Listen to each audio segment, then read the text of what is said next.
Olá pessoal, aqui é o professor Henrique Mascarenhas da GS Educacional e hoje eu vou explicar aí sobre o custo de armazenagem, explicar um pouco mais sobre esse assunto para quem está querendo aí dividir um container da China ou de outro país. Então, um exemplo prático aí da questão de custo de armazenagem numa importação dividindo container. Isso aí é para um cliente da consultoria, ele é meu aluno, também estou prestando uma consultoria para ele, está querendo importar da China dividindo container. Então a gente vai explicar um pouco mais agora nessa aula aí sobre essa despesa. Qual que é a característica? Tá? Então a carga dele são produtos têxteis, ele vai dividir o container, o porto de destino é o porto de Suape, que fica em Pernambuco, o peso total da carga 4.900 kg, a cubagem 13 metros cúbicos. Então, só para lembrar que aqui eu vou falar só sobre a despesa de armazenagem, tá? Eu já gravei outros vídeos aí explicando mais sobre importação dividindo container compartilhado, despesas de frete para dividir um container. Então depois você pode procurar lá no canal para tentar achar o vídeo lá e entender mais também sobre custos de logística de uma forma mais ampla. Mas aqui agora eu vou explicar sobre essa questão específica de armazenagem. Então, antes de fazer uma importação, o primeiro passo é fazer o planejamento. Esse planejamento inclui levantar todas as despesas tributárias e não tributárias. Aqui é o exemplo de despesa não tributária, tá? Então, lembrando, LCL é o quê? Less Container Load. Então, significa o quê? Menos do que um container carregado, que é o famoso dividir container, compartilhar container. Mas o termo técnico é LCL. Quando o container é todo de um único importador, a gente fala de FCL, que é o Full Container Load. Então, nesse caso, dividir LCL. O valor CIF é o quê? O preço da mercadoria com seguro e o frete. Isso é um Incoterm, valor total $16.200. Que convertendo lá para o câmbio de 5,17, você vai encontrar um valor em reais CIF, que a gente chama de valor aduaneiro, de R$ 83.754. A cubagem, 13 metros cúbicos, tá? Você pode observar aqui em amarelo, destacado em amarelo. E esses são os valores que foram calculados para o primeiro período de armazenagem. Esse primeiro período compreende um prazo de 10 dias. Aí a gente tem também, se ficar a mercadoria parada mais do que 10 dias, você entra no segundo, no terceiro, ou até mais períodos aí de armazenagem, dependendo de quanto tempo que a mercadoria vai ficar parada. Então, esse valor total aí de R$ 2.453,21 são os custos apenas de armazenagem lá no porto, tá bom?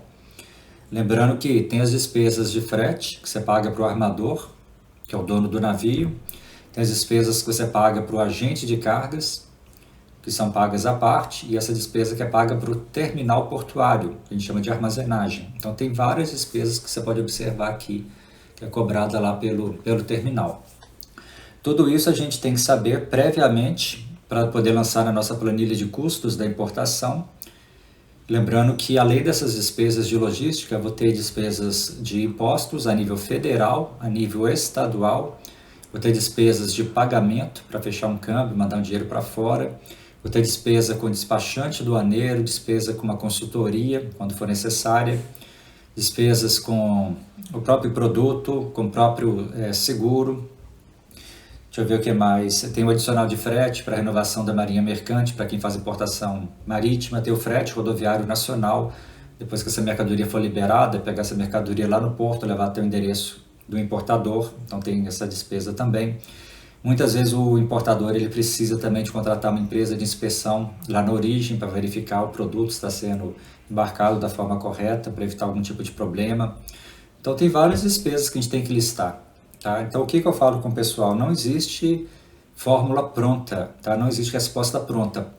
Importações diferentes têm perfis diferentes. Tendo perfis diferentes, vão ter cargas tributárias diferentes, vão ter custos diferentes. Se você importa da China, você tem que saber aonde da China você está importando. Onde está localizado o importador, qual que é o Incoterm, qual que é o porto de embarque, qual que é o porto de destino.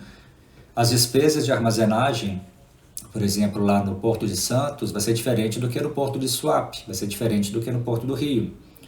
Empresas de transporte diferente, a gente chama dos armadores, né, que são os donos do navio, tem valores de frete diferentes. Agentes de cargas diferentes têm custos diferentes, despachantes diferentes têm custos diferentes. Então tem que levantar todas essas despesas, entendeu? Para poder jogar numa planilha e avaliar se compensa ou não fazer importação. Se chegar à conclusão que compensa do ponto de vista financeiro, o próximo passo é se organizar para fazer o processo acontecer. Já são outras etapas, tá?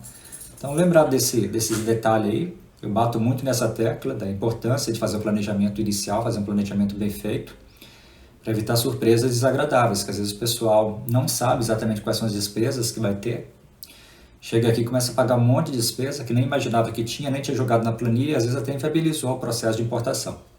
Agora, se a gente faz um planejamento bem feito, né, evita esse tipo de problema. Se você tem interesse num curso ou numa consultoria, entre em contato, que a gente está à disposição, se inscreva, ative as notificações, se gostou do vídeo, deixa um like aí. E é isso aí, tá bom? Bom dia para todos, um abraço, até mais, tchau, tchau.